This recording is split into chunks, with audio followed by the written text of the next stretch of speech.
Beyond the gate's spoilers tease the moment Nicole Richardson stands before the heavy oak doors of Ted Richardson's corner office, the afternoon sun painting her silhouette in stark relief. Her heart pounds like an urgent drumbeat in her chest as she grips the manila envelope, its contents cold and final, the divorce papers she's carried for days, tormented by indecision and guilt. The corridor is unnaturally quiet, every footstep muffled beneath the thick carpet, as if the building itself hesitates at the precipice of what's to come. She takes a breath, picturing the life they once shared, a tapestry of laughter and compromise now fraying at the edges in irreparable ways. Ted, seated behind the imposing mahogany desk that has been his command center for more than a decade, looks up from a sheaf of quarterly reports. His tailored suit and composed expression give no hint of the emotional turmoil swirling beneath his calm facade. At her entrance, he straightens, folding his hands in silent invitation. Nicole's voice trembles for a moment before she finds the resolve to speak. "I need to do this." The words hang between them, fragile yet unyielding. He exhales, a sound that carries both resignation and curiosity. "Then let's do it," he says, equally measured. It's not anger she senses in his tone, but a weary understanding. Two people who once believed in forever, now confronting the truth of their unraveling. As she slides the envelope across the desk, time seems to stretch. Ted's fingers hover, eyes tracing the crease where the seal waits to be broken. In that silent exchange, they acknowledge the end of one chapter and the uncertain beginning of another. The ink dries as she signs the papers in his presence. It feels surreal, a ritual as formal as any boardroom transaction, yet infinitely more personal. Nicole's gaze locks on Ted's profile, strong jawline, the faint silver at his template, a portrait of the man she married, so full of hope. Now, that same love has been chipped away by years of compromises, unspoken resentments, and diverging dreams. The divorce is more than legal separation. It's the final severing of shared ambitions and whispered promises. With the documents filed, Nicole steps out of the office into the bustling lobby, where the world remains oblivious to her quiet devastation. She moves through familiar routines, the elevator ride, the turnstile at the subway, feeling haunted by the dissonance between her internal rupture and the steady hum of life around her. Each passing stranger is a reminder that while her own world has crumbled, the ceaseless flow of other people's lives refuses to pause. Days pass in a blur of cardboard boxes and stale coffee. Their upscale two-bedroom apartment, once a haven filled with mementos of happy anniversaries and spontaneous weekend getaways, becomes a half-packed maze. Nicole lingers over photographs of them at the beach, Ted's arm draped protectively around her as they laughed at a distant seagull. She imagines for a fleeting instant that maybe they could rewind, find their way back through the maze of disappointments until reality reasserts itself, and she forces herself to keep packing. Meanwhile, Ted immerses himself in work, retreating to late-night strategy sessions and weekends at the country club, avoiding the ghosts of their shared home. His friends notice the hollow in his eyes that wasn't there before the separation. But he deflects their concern with casual jokes about being a newly single man, exploring the freedom that comes with bachelorhood. Yet, late at night in his now empty bedroom, he replays their last conversation, feeling the weight of every unsaid apology and lingering regret. As weeks turn into months, Nicole relocates to a modest studio downtown, an apartment half the size of her former place, but cheaper and closer to the art studio where she teaches. The bare walls echo with possibility, yet also with loneliness. She buries herself in her students' creative struggles, guiding them through the intricacies of light and shadow, color theory and composition. In their tentative breakthroughs, she rediscovers a sense of purpose. And yet, when she returns home each night, the solitude presses in. The absence of Ted's familiar hum of late-night work or his accordion music curling through the halls feels like a gaping wound. Her friends rally around her. There's Marissa, with her perpetual optimism, who insists on weekly girls' nights out, Derek, her colleague at the gallery, who gently encourages her to showcase her own work again, and Maeve, the expatriate poet whose apartment smells of incense and brimstone, offering midnight confidences over cardamom tea. Through their support, Nicole begins to rebuild her sense of self beyond the role of Mrs. Richardson. She experiments with new painting styles, abstract swirls of burnt sienna and cobalt, pieces that pulse with raw emotion, capturing her stormy transition from love to liberation. Ted, on his end, navigates his own emotional odyssey. Business dinners become a stage where he adopts a practiced joviality, his laughter echoing too loudly in the marble-walled restaurants. He tries casual dating coffee with a colleague from finance, a drink with an acquaintance's cousin at every fleeting connection reminds him of the depth he once shared with Nicole. In his sleek downtown condo, the leather couch and minimalist decor only accentuate the emptiness. He reads late into the night, devouring psychology tomes and philosophical treatises, trying to understand how two souls so intertwined could drift apart. One rainy evening, as Nicole teaches her final adult art workshop before the summer break, she catches sight of a familiar figure standing in the doorway. It's David Chen, a student she's tutored for months. Shy and meticulous, David has been struggling to trust his own vision, but he's gradually flourished under her guidance. He carries with him a canvas wrapped in brown paper. With hesitant pride, he unveils a painting, a twilight seascape where the horizon bleeds from violet into gold, each brushstroke suffused with quiet longing. Nicole feels a pang of recognition. It's the feeling she's carried since she stepped out of Ted's office, the ache of endings and the promise of dawn. "Your work is honest," she tells him, heart-catching. It speaks of transition, of hope after loss. And for the first time in months, Nicole allows herself to see the possibility of beauty emerging from pain. Meanwhile, Ted's path crosses that of Lena Morales, a marketing executive at a nonprofit he's advising. Intelligent and compassionate, Lena challenges him in conversation, probing his assumptions about success and fulfillment. Over afternoon coffee sessions in the nonprofit's sunlit atrium, Ted finds himself opening up in ways he never did with Nicole about his fears, his regrets, even his sense of purposelessness after the divorce. Lena listens without judgment, her eyes reflecting empathy and curiosity. Ted is surprised by how much lighter he feels, how hope flickers again. Back in her studio, Nicole throws herself into planning a solo exhibition at the local gallery. The theme, Thresholds and Gateways, a direct echo of her own journey beyond the doors that once defined her life. She spends long nights layering paint, embedding shards of mirror and torn letters elements that catch light irregularly, symbolizing the fractured yet reflective nature of healing. Each piece pushes her further, demanding that she confront memories she'd rather forget.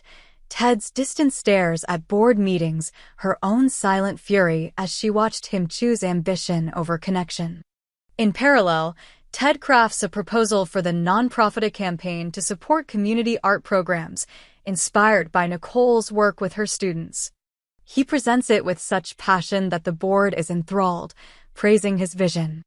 As he stands amid the applause, he realizes that through helping others find their creative voice, he's rediscovered a piece of himself he feared lost. Though months have passed, neither Nicole nor Ted seeks closure through confrontation.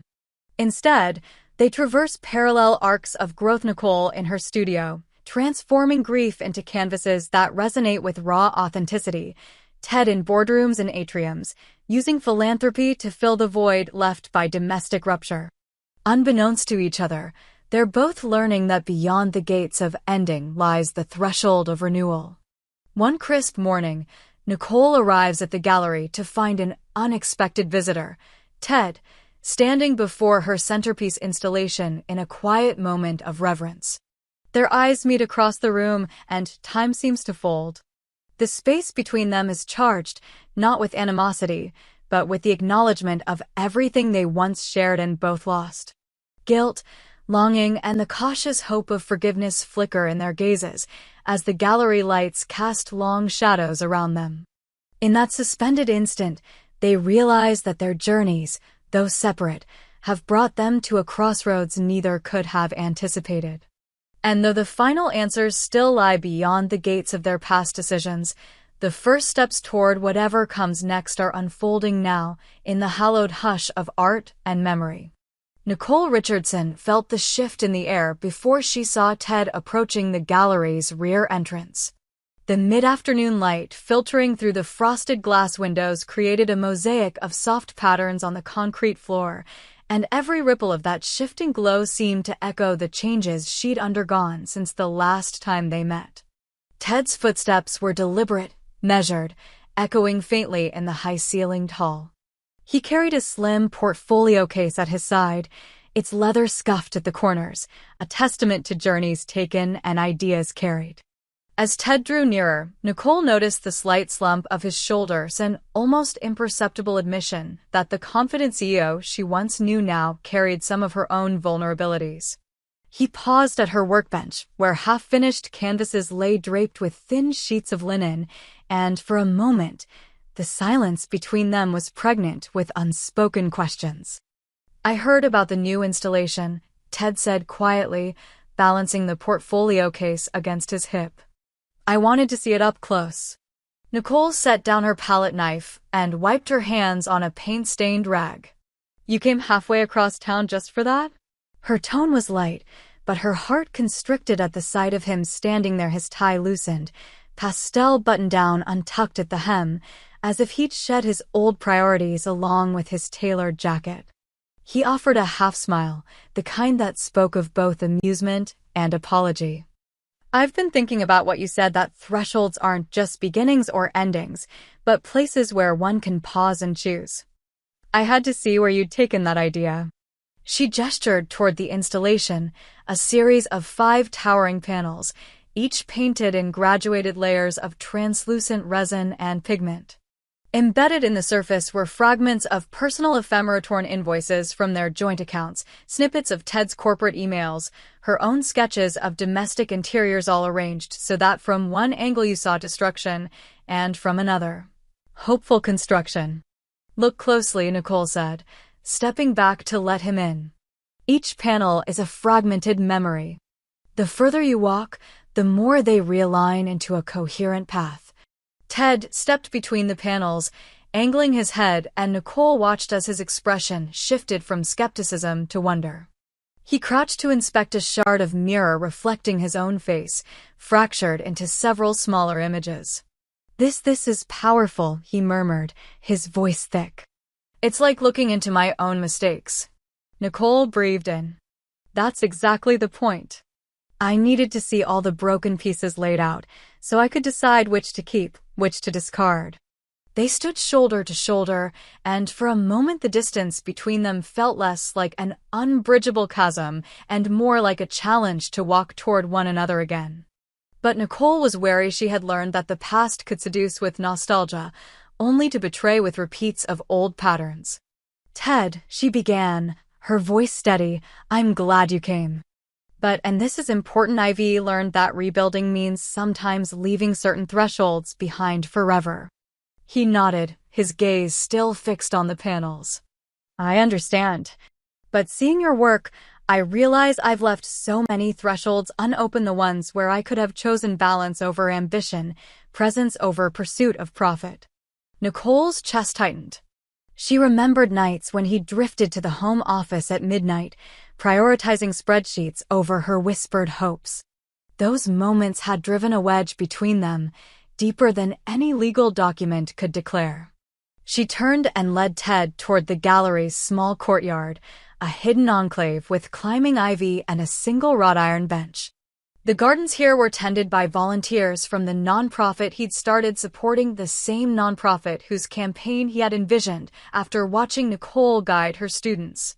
The garden was modest, potted ferns, creeping vines, and a cluster of lavender that caught the breeze with its sweet, calming scent. "It's peaceful," Ted said, sinking onto the bench. I was surprised they let me bring in corporate donors for the initial funding. Nicole smiled. You persuaded them. You sold them on hope.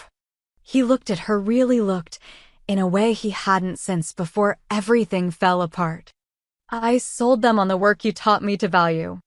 Art changes the world in ways numbers never can. She sat beside him, careful to keep a respectful space between them. I'm proud of what you've done. But remember, this struggle between profit and purpose is ongoing. In this courtyard, you see growth because someone tends it every day. Ted closed his eyes, inhaling the lavender. I get that now. I want to tend things that matter. A gentle breeze stirred the ivy overhead, and Nicole felt memory flicker, their first spring together, planting bulbs in the narrow strip of soil by their old apartment window.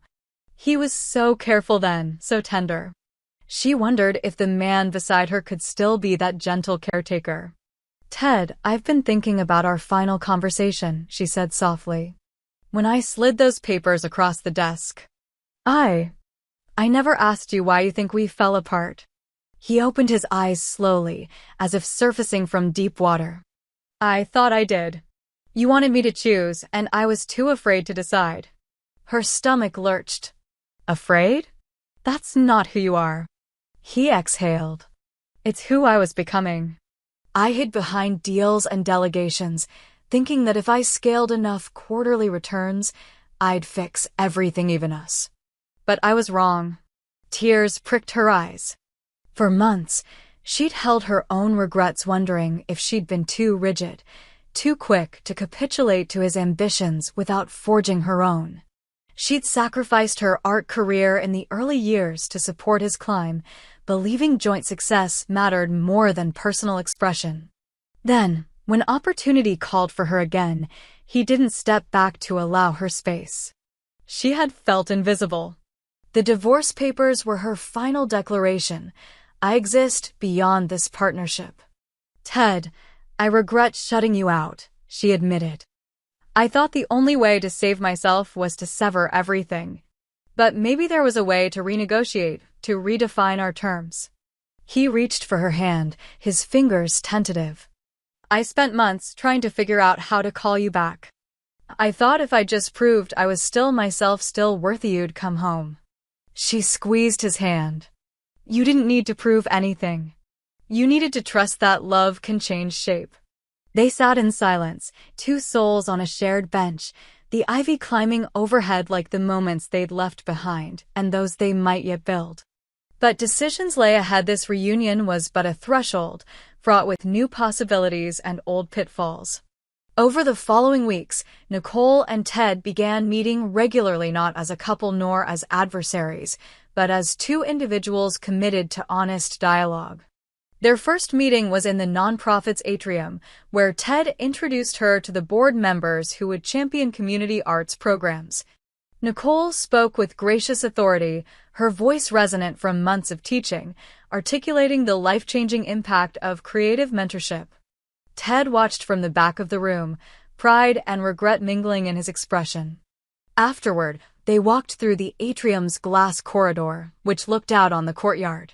Nicole remembered calling it her garden of second chances when she first saw it. Now she felt its truth. I want to collaborate, Ted said. I've secured funding to renovate an old warehouse into a combined studio and gallery space for underprivileged youth. But I need your vision to shape it. Nicole paused, considering. The offer reflected the ideal balance she'd craved. Ted's resources buttressed her creative instincts to produce something lasting. But fear of sacrificing again, of losing herself in someone else's agenda. Let me think, she replied. I want to make sure this is my project, not just your donation. He nodded. Take all the time you need. Their next meeting was at a cafe near her studio. It was a small, bohemian place, mismatched chairs, chalkboard menus, art on the walls by local painters. Nicole sketched layout ideas on a napkin while Ted sipped espresso and listened. They argued over the balance of communal space versus private workstations, debated lighting design's emotional impact, and speculated on funding structures that could keep the program sustainable. Their collaboration was exhilarating, a dance of intellect and creativity neither had felt since the early days of their relationship. But as the evenings grew later and their workload heavier, tension surfaced. Nicole arrived one night to find Ted already at the cafe table, laptop open, face illuminated by the screen. He looked up, eyes bloodshot. "I'm sorry," he said. "I fell into old habits trying to do everything at once." She closed her sketchbook. "We need boundaries, Ted. This project matters, but so does rest. We can't sacrifice our sanity for idealism." He leaned back, nodding. "You're right. We need to respect our limits." That conversation, though challenging, reinforced a new dynamic. They would partner as equals, with mutual accountability and space for self-care. Each held the other to promises of balance. While the warehouse renovation took shape, walls freshly painted in soft neutrals, light shafts cut into the rafters, Nicole found herself mentoring not only the students, but also Ted. He admitted that he'd never managed a physical space before, always deferring to architects and project managers. Watching him learn to wield a power drill, measure planks of reclaimed wood for shelving, and choose paint swatches by instinct rather than analytics reminded her of the joy in hands-on creation. In turn, Ted challenged Nicole to think strategically. He guided her through budgeting spreadsheets, fundraising presentations, and community outreach plans. She realized that her artistic sensibility could shape the nonprofit's branding, but Ted's business acumen would ensure its longevity. Their joint strengths complemented one another, a partnership once broken now reimagined on new terms. Amidst this synergy, personal moments interwove. One late afternoon, as they cleared paintbrushes in the warehouse's dust-chambered sink, Ted paused and looked at Nicole with a shy smile. "Help me with this last batch of primer," he said quietly. She leaned in, elbow-length sleeves rolled up, and they worked side by side in companionable silence, the scent of paint mingling with the promise of renewal. Afterward, they celebrated with takeout noodles on a stack of canvases after echoing off exposed brick walls as they recounted childhood stories and secret ambitions. For the first time in months, there was no need to perform roles. They simply existed together, unguarded. As opening day approached, community leaders, media outlets, and parents gathered for the ribbon-cutting ceremony.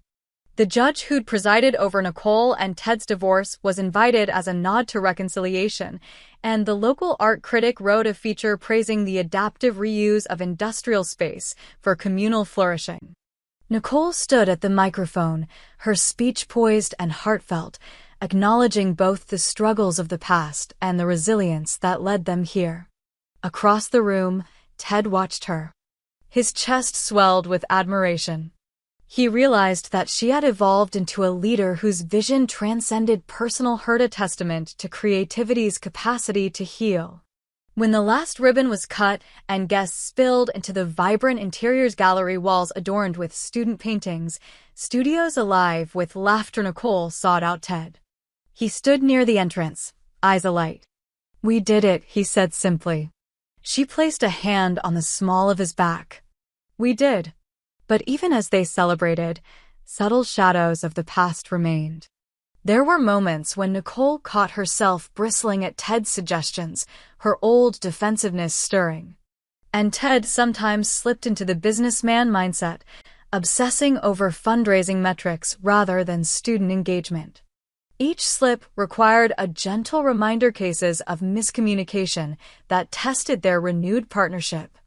In one such moment, Nicole rallied a group of students to critique a mural when Ted interjected, "We should schedule a press release about this next week." She paused, mid-sentence, feeling frustration rise. Later, in the quiet of the office they shared for administrative tasks, Nicole confronted him. "When you redirect the focus to publicity, I feel like the real work is being sidelined." Ted closed his eyes. "I'm sorry. I didn't realize I was doing that." They navigated these skirmishes with honesty, building trust by acknowledging each other's triggers. Through open communication, they reinforced the boundaries that would safeguard both their professional collaboration and personal respect. Months after the opening, the studio buzzed with activity, young painters experimenting with color, sculptors learning to weld, poets reciting their work during open mic nights. The project had become a beacon for the community and a living proof of what Nicole and Ted could achieve together when they honored each other's strengths. One evening, after the final open mic of the season, Nicole led Ted to the rooftop terrace that overlooked the city's skyline. Fairy lights strung between steel beams cast a warm glow. Barefoot, she walked to the edge and looked out at the rooftops. "It feels like we've built something that's bigger than our past," she said. He joined her, placing his hand over hers. "It's a lasting threshold, one that isn't about an ending, but about what comes next." Nicole turned to him, memories of hurt and hope flickering in her eyes. "I think we've both changed. We're not the people we were." Ted nodded. "That's why this works." She studied his profile, the subtle lines around his mouth that deepened when he smiled. The breeze tangled her hair, and she realized that forgiveness had never been enough. True transformation required action. They had each taken the risk, she by opening her heart to collaboration again, he by stepping away from his comfort zone of corporate walls. Their fingers intertwined, and for the first time since she filed those divorce papers, Nicole allowed herself to wonder if the threshold they now stood upon was the threshold back into partnership, this time forged not from love's blind idealism, but from hard-earned wisdom and mutual respect. Ted cleared his throat. "There's something else I've been working on. Hope it's not too forward." He reached into his pocket and pulled out a small, leather-bound book. Inside, each page was a sketch of the gallery and studio spaces, annotated with her favorite color palettes, his notes on structural reinforcements, and heartfelt messages tucked among the technical drawings. Nicole opened the book, her breath catching as she realized how much thought he'd poured into it, had listened to every preference, every passion she'd expressed over their months of collaboration. "This is incredible," she whispered, eyes glistening. He took a breath. "I wanted to give you something more lasting than words. Something that says I see you and I honor your vision." Tears slipped down her cheeks, tears of relief, gratitude, and a cautious blossoming of hope. She closed the book and looked up at him. "Thank you." They stood on that rooftop terrace, the city lights dancing around them like the fragments in her earlier installation, broken pieces that, when arranged with care, formed a tapestry of light and possibility. In that moment, they understood that some thresholds aren't fixed points of departure or return, but living spaces where love, creation, and purpose converge. And though their journey was far from over, Nicole and Ted embraced the openness of that space, ready to step forward together into whatever gates lay beyond.